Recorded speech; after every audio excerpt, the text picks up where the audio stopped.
سبيل الدموع سبيل مريح تنهدى يا صاحي كي تستريح وبث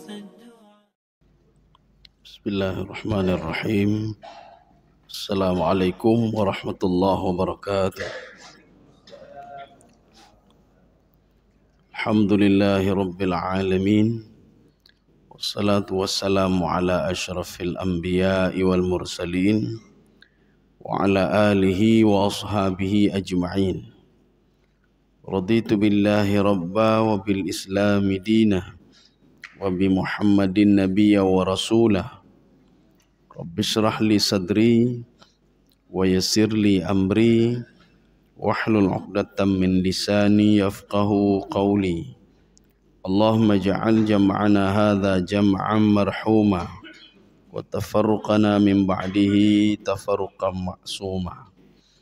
Kaum muslimin dan muslimat sidang jamaah subuh yang dirahmati Allah, kita lanjutkan surah Al-Haqqah. Sudah sampai ayat ke-10. Pada pertemuan yang lalu Allah menyebutkan ada 4 kelompok. Ada 4 kelompok yang dimusnahkan oleh Allah Subhanahu wa taala. Yang kelompok itu tidak ada sisa lagi, sudah habis. Yang pertama kelompok kaum Ad, yang kedua kaum Samud, yang ketiga Fir'aun. Itu ada 1 juta pasukan Fir'aun, termasuk Fir'aun itu lenyap. Kemudian yang keempat adalah wal mu'tafikat. Mu'tafikat adalah kampung yang dibalik oleh malaikat Jibril alaihissalam. Tidak disebutkan berapa jumlahnya. Yang jelas semua yang dibalik itu semuanya meninggal dunia. Jadi tidak ada yang sisa. Ini mereka, kenapa Allah melakukan seperti ini? Ya. Kenapa mereka diazab oleh Allah? Ini jawabannya ada pada ayat ke-10 yang akan kita bahas pada pertemuan sekarang ini. A'udzu billahi minasyaitonir rajim. Bismillahirrahmanirrahim. Fa'asau rasula rabbihim. Jadi akibatnya apa? Ini fa jawab. Jadi fa jawab. Jadi Allah menjawab, kenapa azab itu saya turunkan? Kenapa kaum Samud itu saya musnahkan? Sehingga tidak ada sisa satupun. Kaum Ad begitu juga. Fir'aun begitu juga. Akibat sebab kata Allah, fa'asau rasula rabbihim. Kalau di dalam terjemahan itu diterjemahkan begini, mereka itu ingkar kepada rasul mereka. Ini terjemahan ini termasuk di dalam tafsir Jalalain. Beliau juga mengatakan diazab karena mereka ingkar kepada rasulnya. Tetapi di dalam tafsir Al-Wasit, Syekh Tantawi mengatakan mereka diazab oleh Allah bukan ingkar kepada rasul, tetapi ingkar kepada Allah. Ya, ingkar kepada Allah. Ini namanya majaz mursal alaqah i'tibar ma sayakunu, i'tibar ma kana. Jadi mereka itu ingkar kepada rasul, karena ingkar kepada rasul berarti ingkar kepada yang mengirim rasul. Maka Syekh Tantawi mengatakan mereka itu diazab karena ingkar kepada Allah, bukan kepada rasul. Rasul itu kan manusia. Jadi rasul itu manusia, kata Syekh Tantawi. Jadi setiap orang yang ingkar kepada Allah, tidak patuh dan taat kepada Allah, dalam konsep Imam Jalalain, visi misi hidup itu 2. Menjalankan perintah, meninggalkan larangan. Ujian juga 2. Ujian dalam hal perintah, al-ibtila'u fi al-amr wal ibtila'u fin nahi. Jadi ujian itu ada dalam bentuk perintah, dalam perintah itu ujian. Di dalam larangan juga ujian. Kalau sudah keluar dari 2 jalur ini, perintah dan larangan, maka akan diberikan peringatan oleh Allah Subhanahu wa taala. Seorang yang tidak menjalankan perintah atau dia menjalankan larangan Allah Subhanahu wa taala, salah satunya, maka azab itu akan diberikan kepada kelompok tersebut. Ini yang dimaksudkan dengan fa'asau rasula rabbihim. Walaupun ada 2 perbedaan pandangan. Pandangan pertama mengatakan rasulnya, termasuk di situ Nabi Lut, termasuk Nabi Musa alaihissalam. Maka dalam tafsir Jalalain beliau mengatakan rasul rabbihim itu siapa? Lut wa Musa. Musa itu untuk siapa? Fir'aun laknatullah. Yang dia itu membangkang kepada Nabi Musa alaihissalam sama seperti membangkang kepada Allah Subhanahu wa taala. Seorang yang tidak yakin kepada ayat Al-Quran, 1 ayat saja, itu berarti tidak yakin kepada Allah Subhanahu wa taala. Tidak yakin kepada pembawa risalah Nabi Muhammad sallallahu alaihi wasallam. Maka iman kepada Al-Qur'an itu harus menyeluruh. Tidak boleh setengah-setengah. Saya beriman sebahagian saja, sebahagian tak beriman saja. Itu kufur juga. Al-Quran itu masuk akal atau tidak masuk akal manusia, itu harus beriman secara kulli. Kulli itu secara menyeluruh. Harus semuanya. Jadi nak boleh setengah-setengah ba'du itu nak boleh. Ketika mereka itu ingkar kepada Allah, fa'akhadhahum akhzatar rabiyah. Jadi akhzatar rabiyah begini. Akhza itu mengambil. Akhzatar rabiyah, rabiyah itu ditambah. Setiap manusia berbuat dosa, itu sudah diakumulasi ya oleh Allah. Ini dosa kamu. Besok buat dosa lagi, ditambah lagi. Azabnya itu sudah menunggu. Besok ditambah lagi, sudah menunggu. Sehingga azabnya sudah menumpuk. Tinggal diturunkan saja pada seseorang itu. Tetapi kalau seseorang melakukan dua hal, azab yang akan diturunkan tadi tidak jadi turun. Ya, apa yang dua hal tadi? Di dalam surah Al-Anfal, Allah berfirman, "Ma yuf'alullahu bi'adzabikum in syakartum wa amantum." Ada dua hal yang membuat azab Allah itu tidak jadi turun. Ketika akan diturunkan azab pada suatu kampung, pada satu negeri, ketika mereka melakukan dua hal, kata Allah, "Ma yuf'alullahu bi'adzabikum." Allah enggak jadi menurunkan azab. Apa itu? In syakartum. Ketika kelompok itu mereka mulai teringat kepada Allah, mereka bersyukur kepada Allah. Wa amantum, dan mereka beriman kepada Allah Subhanahu wa taala. Ini tidak jadi Pak azab. Kaum muslimin sedang jemaah yang dirahmati Allah. Maka di sini disebutkan fa akhadhahum akhzatar rabiyah. Ini dalam bentuk maf'ul mutlak. Maf'ul mutlak adalah pengulangan kalimat dua kali. Ya, pengulangan kalimat dua kali. Fa akhadhahum akhzatar rabiyah. Akhzatan menggunakan tak marbutah itu menunjukkan kepada sekali. Sekali azab mereka habis. Bukan berkali-kali, tidak. Sekali azab mereka habis. Kaum muslimin sedang jamaah yang dirahmati Allah. Ya, sekarang ini berarti 4 kelompok sudah disebutkan oleh Allah dalam Al-Quran. Sekarang masuk kelompok yang kelima. Inna lamma tagal ma'u hamalnakum fil jariyah. Saya minta terjemahan, coba dibaca.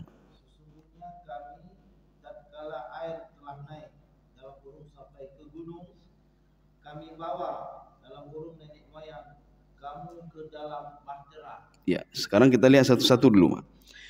Inna lamma tagal ma'u. Lamma itu menunjukkan kepada waktu, periode. Ketika air laut itu, taga itu tidak terkontrol. Ya, ini taga, mana taga, Pak? Taga itu tidak terkontrol.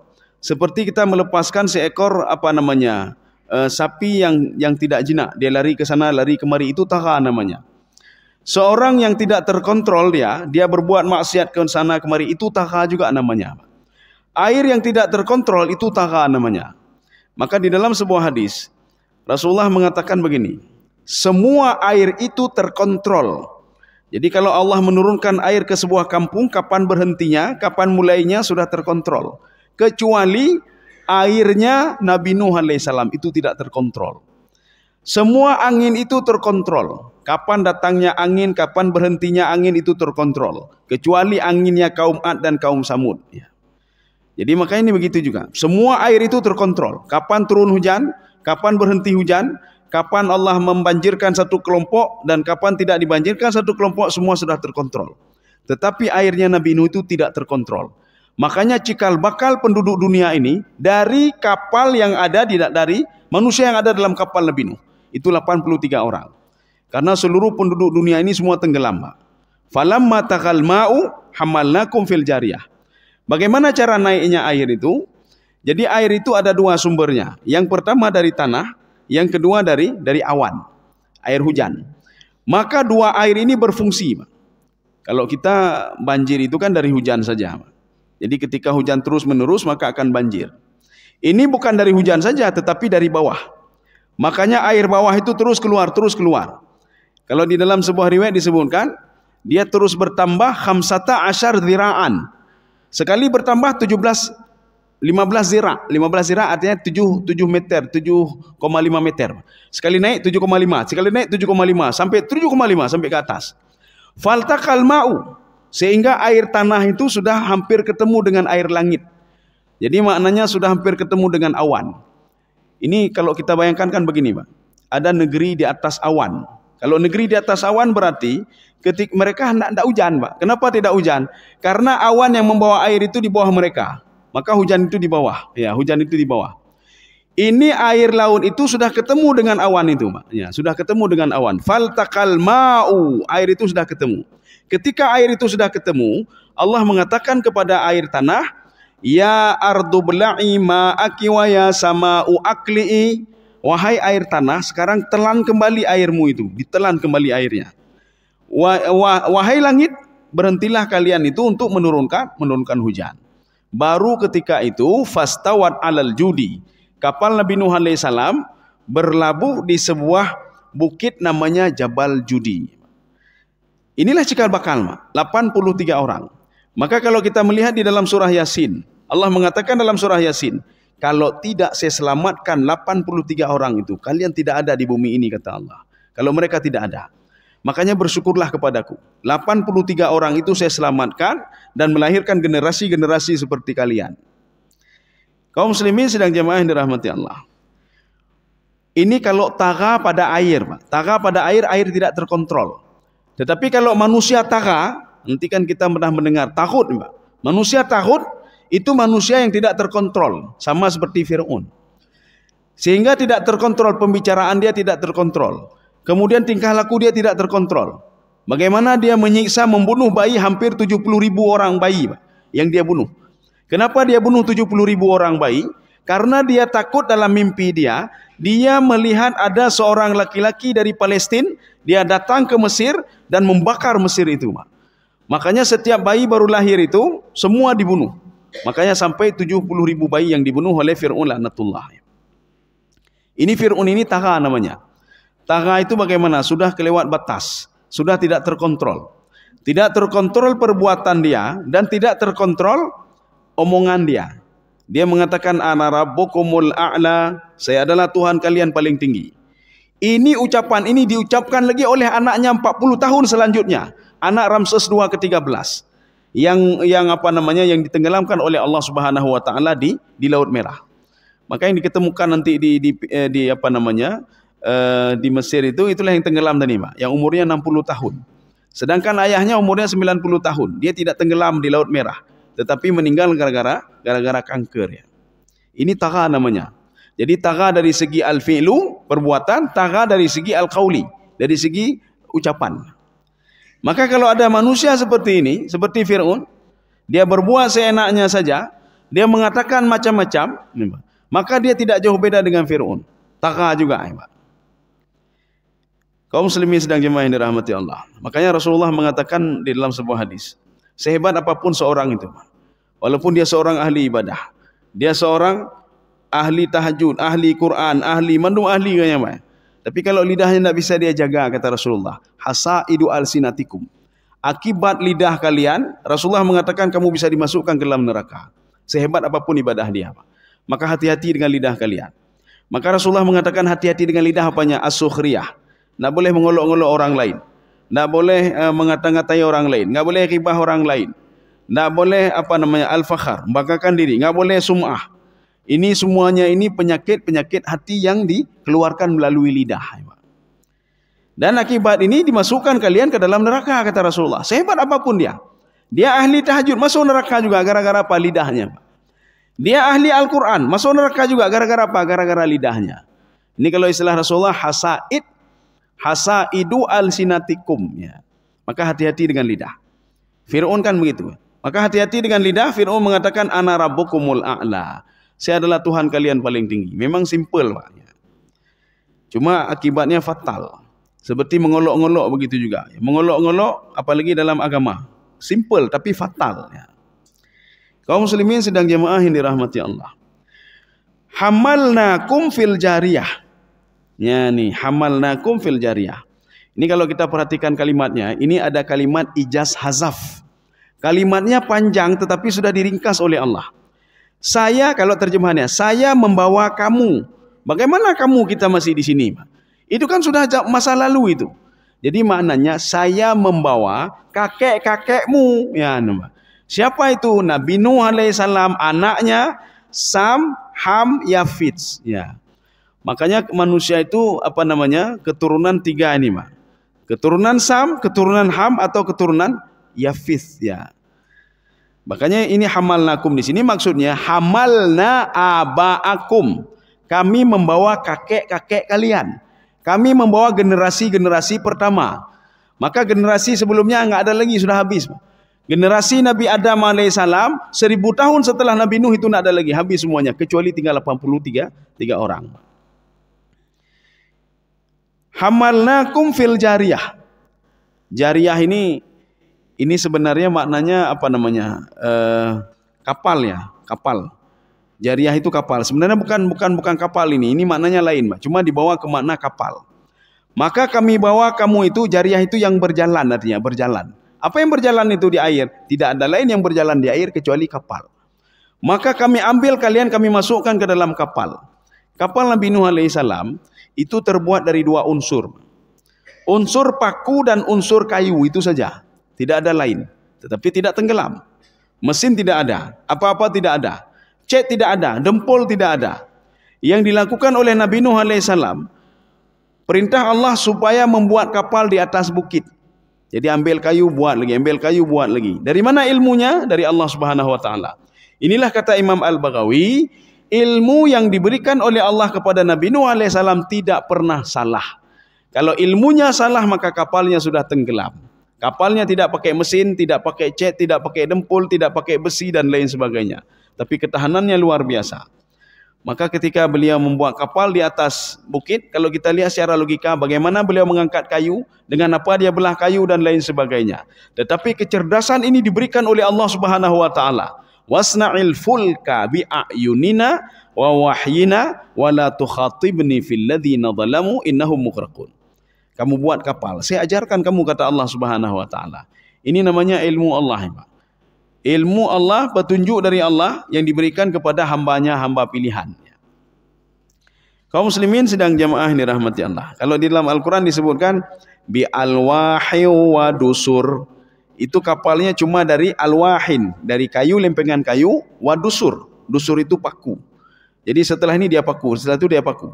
Sehingga anaknya mengatakan ayah sudah gila. Istrinya mengatakan ayah sudah gila. Bagaimana cara buat kapal di atas bukit? Kan orang gila, ya, Pak. Maka ketika itu dia wala tukhatibni fil ladzina zalam. Kamu buat terus. Nanti ketika air itu naik, kamu jangan bertanya kepada saya, ini kenapa tenggelam? Artinya ada hikmah. Makanya setiap perintah Allah, walaupun tidak masuk akal, semua ada hikmah, ada hikmahnya. Ketika Nabi Nuh patuh kepada Allah Subhanahu wa taala, Nabi Nuh secara logika tidak tahu bagaimana kapal bisa berlayar di atas sebuah bukit. Kita begitu juga. Ketika diperintahkan oleh Allah, jangan kamu berbuat ini, jangan berbuat ini, kita patuhi saja. Walaupun secara logika kan tidak ada masalah, ya Allah. Saya akan makan cuma sedikit, saya akan cuma berbuat sedikit itu. Saya akan cuma khibah sedikit. Saya cuma korupsi sedikit. Jangan kamu lakukan itu, kata Allah. Kita tidak tahu hikmah setelah ini. Maka ketika Rasulullah juga mengatakan begini, kalau kamu sedang susah, kata Rasulullah, salatlah kamu. 1. Yang kedua, ketika kamu sedang susah, maka bersedekahlah kamu. Secara logika tidak masuk akal, Pak. Sedang susah bersedekah lagi, Pak. Waktu ditanya, nanti kalau ada yang datang ke kita, aduh saya susah sekali ini, bersedekahlah kamu. Menyukai denak. Bagaimana mungkin saya bersedekah? Sudah susah masa bersedekah lagi? Kita tidak tahu hikmah di belakang itu, Pak. Setiap ucapan Rasulullah, wa ma yantiqu anil hawa in huwa illa wahyu yuha. Jadi ada saja nanti, ada hikmahnya kembali kepada manusia itu sendiri. Kaum muslimin sedang jamaah yang dirahmati Allah. Hamalnakum fil jariyah. Jadi ini ada 5 sampel, 5 contoh. Maka Al-Quran itu kadang-kadang cerita tentang sejarah. Sejarah yang belum pernah ditulis dan dilihat oleh manusia. Tidak ada sejarawan yang menulis cerita ini, tidak ada.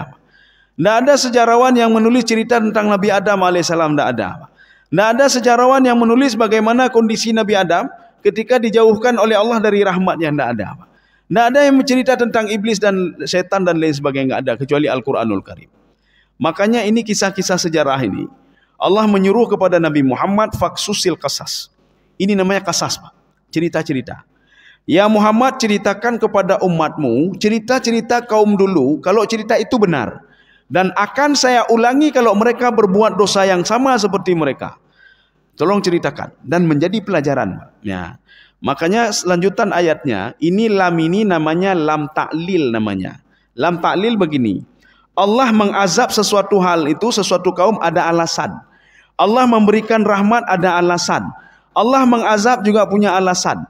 Allah menunda rezeki kita ada alasan. Allah memberikan rezeki kita yang banyak ada alasan. Allah memberikan orang kafir rezeki yang banyak ada alasan. Allah mematikan satu kampung ada alasan. Allah tidak menurunkan hujan kepada satu kampung juga ada alasan. Ini namanya lam ta'lil.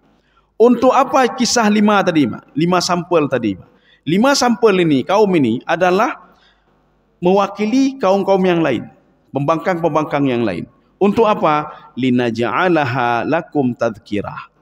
Jadi linaja'alaha itu supaya menjadi contoh, supaya menjadi tadhkirah. Maka kalau istilahnya Imam At-Tabari, linaja'alaha itu fa'abqa as-safinah. Kapal itu tidak dihancurkan oleh Allah. Yang ada di dalamnya juga diberikan kesempatan untuk hidup oleh Allah supaya manusia berpikir. Kalau seandainya dalam hitungan detik itu kapal itu ditenggelamkan oleh Allah Subhanahu wa taala, kita tidak ada lagi generasi kita. Mungkin generasi-generasi yang lain mungkin. Maka di dalam Al-Qur'an Allah mengatakan, "Iyyasha yudhibkum."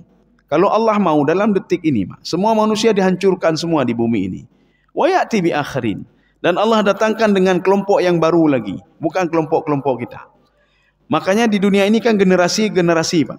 Ketika generasi ini cemerlang, ketika itu dia surut lagi, maju generasi yang lain. Ini habis generasi ini, enggak ada lagi. Kemudian muncul generasi selanjutnya, mereka mengatakan kami hebat, kami hebat. Setelah itu mereka meninggal dunia, enggak ada lagi, Pak. Generasinya Abu Lahab mengatakan saya lah yang paling hebat, kata Abu Lahab. Abu Jahal begitu juga. Nadar bin Haris mengatakan saya paling kaya, saya, kata Nadar bin Haris. Ketika itu Nadar bin Haris meninggal dalam keadaan fakir. Kakinya sakit lagi, Pak. Dia itu kalau penyakit kita penyakit DM, kena paku di kakinya, kemudian bengkak, kemudian dia sakit, kemudian meninggal dunia. Anaknya juga hartanya diambil semua oleh Allah Subhanahu wa taala. Maka ada generasi-generasinya. Kapan generasi orang hebat? Kamu dulu hebat, sekarang tidak lagi, sekarang generasi yang lain. Oh, saya dulu banyak sekali harta kaya. Dulu kamu harta, sekarang ada orang lain, ya, Pak. Inna narithul arda wa man 'alaiha. Kami mewariskan apa yang ada di bumi itu. Bumi ini punya saya, kata Allah. Walillahi khazainus samawati wal ard. Kalau saya ambil kamu juga saya ambil, kata Allah. Atau kamu saya ambil, hartamu saya tinggalkan. Atau dua-dua saya ambil. Hartamu saya ambil, kamu saya ambil. Seperti siapa? Seperti Qarun. Qarun dia diambil, harta-hartanya diambil oleh Allah Subhanahu wa taala. Ya. Kaum muslimin sidang jamaah yang dirahmati Allah. Ini yang pertama tazkirah, ya. Jadi cerita itu untuk tazkirah. Tazkirah itu apa? Untuk mengingat-ingat. Rupanya tidak boleh kita seperti ini. Rupanya tidak boleh begini. Rupanya ibadah itu bukan hanya mahdah kepada Allah saja, Pak. Ibadah itu juga harus berinteraksi sosial dengan masyarakat. Itu ibadah. Ibadah itu tidak hanya baik saja dengan Allah Subhanahu wa taala. Kita sudah tahajud dan lain sebagainya. Tetapi kita juga masih menyakiti tetangga kita. Ini orang seperti ini juga masuk dalam neraka, Pak. Kenapa? Sesuai dengan hadis Rasulullah. Artinya seorang itu kalau dia itu hebat dengan Allah saja, tidak hebat dengan masyarakat, ini maknanya apa? Ibadah salat dia, ibadah puasa dia tidak bisa membentuk karakter kepribadian dia. Sehingga dia masih menyakiti tetangganya, masih mendalimi orang lain. Kalau ada orang yang dia interaksinya bagus, semua bagus, tapi hubungannya dengan Allah tidak bagus, berarti ini juga orang kufur, ya, orang kufur nikmat. Orang kufur nikmat yang tidak tahu nikmat setelah diberikan oleh Allah, dia tidak salat, tidak berpuasa, beribadah dan lain sebagainya. Kaum muslimin sedang jemaah yang dirahmati Allah. Ini alasan yang pertama. Kenapa ada cerita-cerita seperti itu? Wa ta'iyaha udhunu wa'iyah. Alasan yang kedua, ya, coba dibaca. Ya. Agar diperhatikan oleh telinga yang mau mendengar. Ya, ini kalimatnya agar diperhatikan oleh telinga yang mau mendengar. Maksudnya begini. Wa'iyah adalah sebuah wadah kosong, itu wa'iyah namanya, Pak. Wa'iyah, wadah kosong. Artinya telinga ini dia selalu menunggu apa yang akan masuk ke dalam telinga, Pak. Maka kalau masuk yang jelek-jelek, maka akan membentuk tabiat jelek. Kalau masuk yang baik-baik, maka tabiatnya juga baik. Maka namanya udhunu wa'iyah. Telinga ini seperti wadah. Kalau berita hoax yang masuk, maka hoax juga yang keluar. Ketika berita baik yang masuk, maka baik juga. Maka ketika kita mengajarkan anak kita yang jelek-jelek, maka outputnya juga jelek. Ketika kita mengajarkan maksiat kepada anak, maka outputnya juga maksiat. Ketika anak tidak salat ketika dewasa, tak perlu heran, anak perlu heran, Mak. Anak tidak salat tak perlu heran, Mak. Kenapa tak perlu heran? Lihat waktu kecilnya. Inputnya kurang, ya, Mbak. Orang tua tak pernah menyuruh anak salat dan lain sebagainya, sehingga outputnya juga tidak baik. Ya. Maka telinga itu dikatakan udhunu wa'iyah, telinga yang ada wadahnya. Maka tergantung kita. Apa yang kita isi di telinga ini, Mbak? Kalau di telinga ini kita isi dengan maksiat saja, maka outputnya juga maksiat. Kalau kita isi telinga ini dengan cerita-cerita seperti ini, Fir'aun dilaknat dan lain sebagainya, maka akan menjadi wa'iyah, akan menjadi wadah yang bagus, Pak. Ya, wadah yang bagus. Kita itu punya sebuah tempat air, Pak. Kalau tempat air ini airnya bagus, kita saring bagus. Kita juga mengkonsumsi air yang bagus. Tetapi kalau seandainya airnya tidak bagus, air keruh, alah, nak mau kita saring-saring, Pak. Masukkan semua ke dalam itu. Kita tidak tahu mengkonsumsi air apa kecuali air itu, Pak. Sehingga yang sakit katanya kedau. Pekan leganyan, Pak. Tapi kalau kita saring dulu. Inilah begitu uzunu wa'iyah. Makanya salah satu untuk ini adalah Al-Qur'anul Karim, untuk mengisi uzunu wa'iyah. Ya, Pak. Makanya kenapa ketika dalam Al-Qur'an wa idza quri'al Qur'anu, apabila dibacakan Al-Qur'an, fa'ansitu, dengarlah dengan telingamu. Mudah-mudahan kamu dapat petunjuk dengan mendengar saja. Oh, saya nak mau baca Quran, baca Quran, dengar mentang Quran, Pak. Mudah-mudahan dengan dengar Quran dapat petunjuk. Istami'u itu apa? Bukan mendengar sekilas begitu, tidak. Istami'u itu menelaah, ya. Sebagaimana Umar bin Khattab ketika mendengar adiknya membaca ayat Taha. Umar langsung bergetar dengar Taha, Pak. Katanya mungkin tiurona tertogo ada dengar Taha. Hana tepu-tepu. Ulang ayat tepi dah begah, Pak. Umar bin Khattab baru sekali dia mendengar Taha, langsung medek-dek. Rupanya Umar memahami makna Taha itu. Ya. Taha itu bukan bahasa Arab. Taha ini adalah bahasa Habasyi, bahasa Ethiopia.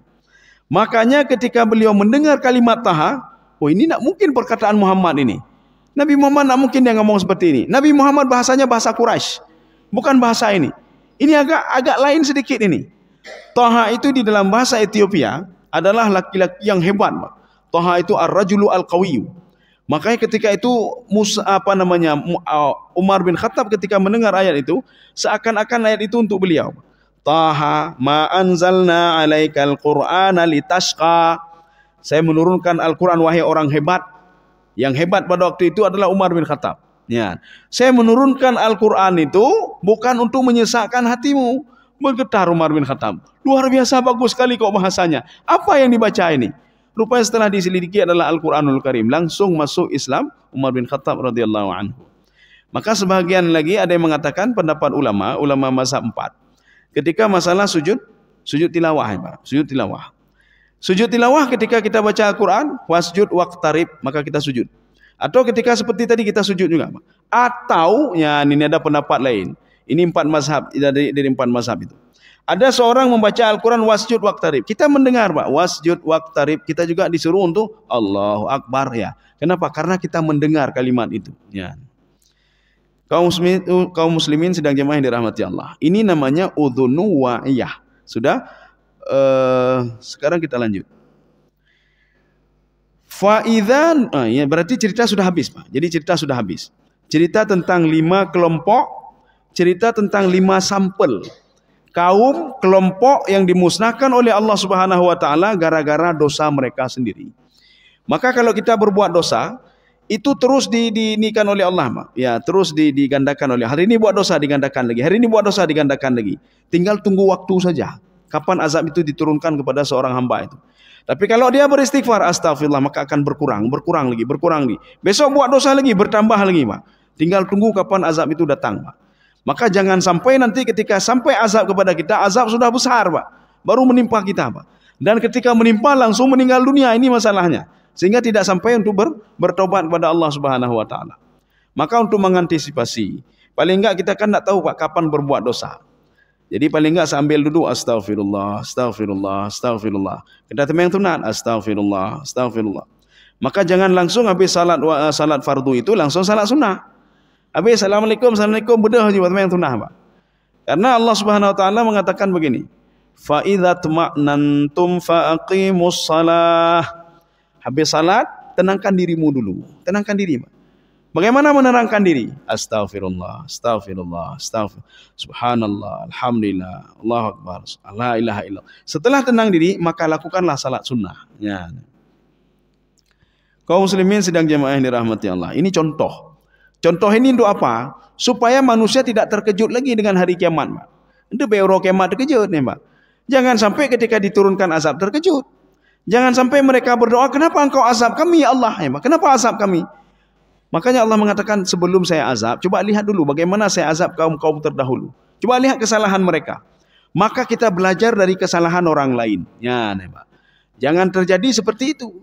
Maka ikut lagi nya, menyoikut hana jauh beda dengan Pak. Nak jauh beda dengan itu. Kita lanjut ayat ke-13. Fa idza nufikha fis sur nafkhatu wahidah. Dan nanti ketika roh itu ditiup, kata Allah Subhanahu fa idza nufikha fis sur, ketika sangkakala itu ditiup. Ini ada yang mengatakan sangkakala pertama, ada yang mengatakan sangkakala yang kedua. Sangkakala yang pertama, maka di dalam tafsir As-Sa'di, hinama infasala ar-ruhu wal jasad. Ketika roh dan jasad itu terpisah, maka ini tiupan sangkakala yang pertama. Tiupan sangkakala yang kedua, hinama jtama'a ruhu wal jasad. Itu bedanya, Pak. Kalau ditanya apa beda tiupan sangkakala pertama dan kedua? Perbedaan pertama, tiupan sangkakala yang pertama memisahkan roh dan tubuh. Tiupan sangkakala yang kedua menyatukan roh dan tubuh. Satu. Yang kedua, jarak antara tiupan sangkakala yang pertama dan kedua itu 40 tahun lamanya. Ya, 40 tahun lamanya. Jadi makanya kalau kita ingin tahu berapa lama seorang di alam barzakh, berarti minimal 40 tahun. 40 tahun itu dalam hitungan manusia, dalam hitungan Allah Subhanahu wa taala. Kalau dalam hitungan manusia kali saja 1000 tahun, berarti 40.000 tahun minimal di dalam alam barzakh. Kemudian kalau tiupan sangkakala yang pertama, bedanya lagi, sebelum ditiup sangkakala yang pertama sudah dibangkitkan binatang-binatang. Tetapi tiupan sangkakala yang kedua tidak. Maka ketika tiupan sangkakala yang kedua, binatang tidak bangkit lagi.